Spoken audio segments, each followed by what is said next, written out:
Значи да бидиме совет на ветерани е недопустливо и потценувачки. Бараме да видиме унија на ветерани.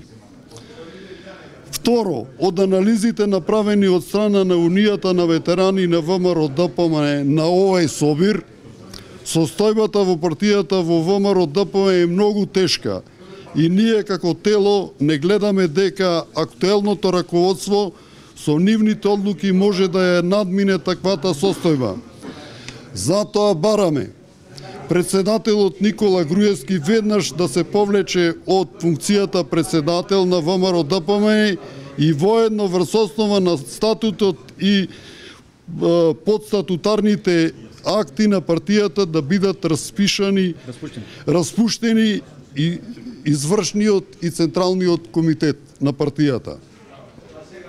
Трето, да се формира тело кое ќе ја води партијата во вонреден конгрес на партијата.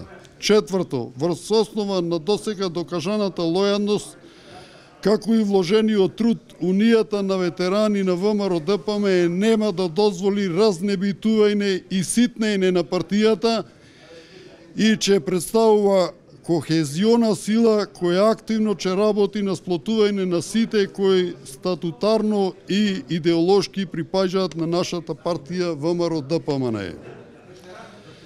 Пето, одлуките кои ќе ги носи сегашното актуелно раководство на партијата на ВМРО-ДПМНЕ во ситуација која против ова раководство се водат повеќе истражни и судски постапки, истите не се во состојба да носат правилни одлуки кои ќе бидат во интерес на партијата и на Република Македонија. Па од овој момент за нас, како Унија на ветерани на ВМРО-ДПМНЕ, нема да представуваат валидни акти. До сега третманот кон Унијата на ветерани од страна на актуелното раководство на Никола Груевски беше крајно дискриминирачки и понижувачки. Значи, тие воопшто не згазија и не понижија, како да не постоеме. Затоа што му пречеше такви луѓе, тој не сака такви луѓе цврсти и стабилни, не ги сака тие што ја изградиле партијата, затоа што на секоја негова грешка ќе имаше вето од страната на Унија на ветерани. Затоа тој ова за Унија на ветерани е на конгрес донесена одлуката, а тој зема и го смени во Совет на ветерани на еден обичен централен комитет во Тетово. Значи, што е невозможно.